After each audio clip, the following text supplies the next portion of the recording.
Shalom. Selamat pagi Bapak, Ibu, Saudara. Terima kasih telah bergabung bersama kami dalam renungan harian Jemaat GKJ Bandung. Bersama kita akan mendengarkan firman Tuhan dan merenungkannya.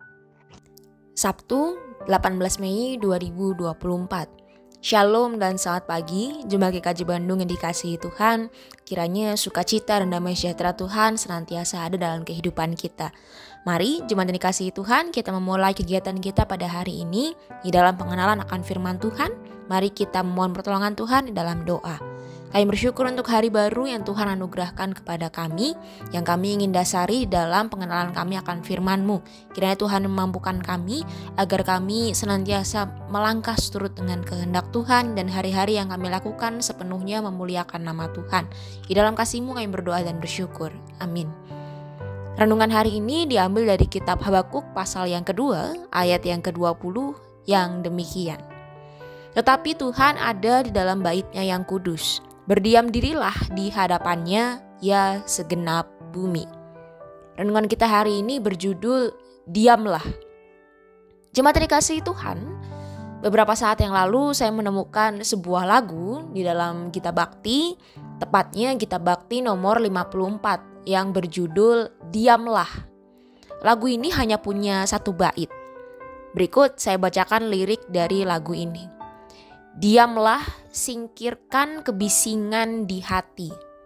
Arahkan pikiran dan hatimu pada Allah. Jemaat dikasihi Tuhan, kesibukan kehidupan pada hari-hari ini membuat kita sangat jarang memberi ruang untuk berdiam diri. Ketika kita melakukan satu kegiatan, otak kita sudah berpikir tentang kegiatan yang lain. Bahkan ketika kita beribadah pun ternyata kita tidak berdiam diri. Pikiran hati kita disibukkan dengan banyak hal. Mungkin kita berpikir apa yang harus kita lakukan setelah ibadah ini. Mungkin kita berpikir tentang para petugas yang melayani dalam ibadah pada saat itu. Mungkin kita berpikir tentang pergumulan kita sendiri yang ingin kita bawa di dalam doa.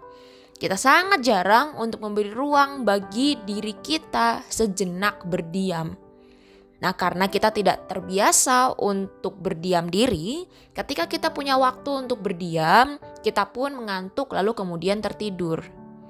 Jemaat dikasihi Tuhan, berdiam diri tidaklah sama dengan melamun. Setidaknya ada dua hal baik yang bisa kita dapatkan ketika kita mau membiasakan untuk berdiam diri. Yang pertama, berdiam diri di hadapan Tuhan akan membuat kita lebih mampu mendengarkan suara Tuhan. Dengar-dengaran dengan firman Tuhan akan membuat kita sungguh mampu mengetahui kehendak-Nya.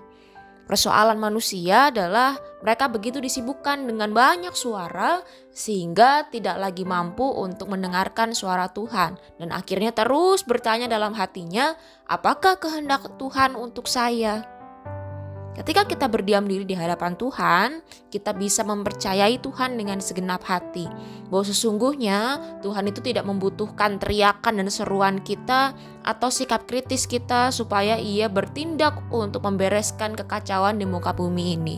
Ia hanya butuh hati dan iman kita. Ketika kita datang dengan segenap hati kita di hadapan Tuhan, maka Ia akan menyatakan dirinya. Tuhan itu ibarat aliran air yang menyegarkan. Kita akan mengalami kelegaan, kesegaran dalam Dia ketika kita mau datang dan fokus berdiam di hadirat-Nya. Lalu yang kedua, berdiam diri di hadapan Tuhan akan meneguhkan kita untuk menghadapi setiap proses. Rencana Allah bagi kita bukan hanya sekedar janji. Apa yang Ia janjikan selalu Ia tepati. Dalam Kisah Para Rasul, Tuhan berjanji untuk mendatangkan waktu kelegaan, yaitu waktu untuk mendapatkan kesegaran dan mendapatkan pemulihan. Tuhan mau membentuk kita dengan proses. Sembari Ia menopang kita, Ia mau kita untuk menikmati waktu untuk memuji Dia di dalam situasi yang tenang. Ketika kita dekat dengan Tuhan, tubuh, jiwa, dan roh kita memuji Tuhan, maka situasi di sekitar kita tidak akan mempengaruhi kita. Sukacita yang kita rasakan tidak bergantung dengan situasi yang ada di luar diri, tetapi tentang apa yang ada dalam diri kita. Orang yang dipenuhi dengan sukacita di dalam Tuhan, tidak mudah bereaksi dan tidak mudah merespon dengan cara yang salah. Tetapi sebaliknya, mereka akan lebih tenang dan lebih berhikmat sehingga mereka bisa menghadapi tiap kondisi yang ada di hadapannya dengan bijaksana. Berdiam diri artinya tenang, tidak mengadakan reaksi-reaksi yang keras. Sikap tenang ini sangat diperlukan untuk mencapai tujuan kita. Karena Yesaya 30 ayat 15 bagian yang kedua mengatakan, dalam tinggal tenang dan percaya terletak kekuatanmu. Mari kita berdoa.